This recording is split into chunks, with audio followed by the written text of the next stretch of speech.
Dagdag ko lang guys, sa mga gustong magpa-handle ng unit at nasa ibang bansa at gustong magpa-Airbnb, nag-handle din kami ng mga units dito sa Shore Tree Residences.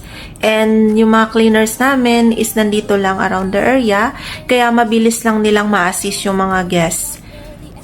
And ang requirements lang namin is kailangan naka-digital lock yung ating door para mabilis yung access ng mga guests natin at hindi mawawala yung susi.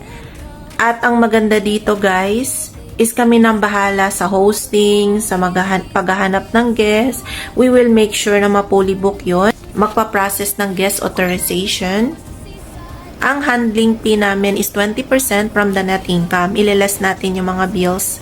Ang kasama doon sa cleaning fee, kasi meron din kaming group of cleaners, ililess na lang natin yun. At ang maganda dito, kasama na yung laundry, kasama na rin yung tissue at guest kit. Ang hindi lang kasama doon is yung dishwashing, hand soap, at saka yung shampoo na nakalagay, naka-intact doon sa toilet. Kasi i-refilan natin yun ng shampoo. So, i-discuss na lang namin sa inyo later on pag kumonta kayo dito sa Viber or WhatsApp at gusto nyong ipahandle yung inyong unit. Maganda ito kasi mas malaki yung pwede nyong kitain compare sa long term.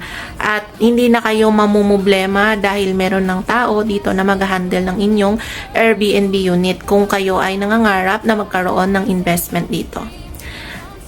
Don't worry, we will help you and guide you all the way. Ibibigay din namin sa inyo yung calendar para ma-monitor nyo rin siya. At i-deposit sa inyo yung income every end of the month. Pag meron pa kayong question about this offer, kontakin nyo lang ako sa aking Viber or WhatsApp. Again guys, this is Ed's Realty Guide PH. Thanks for watching and see you from my next one.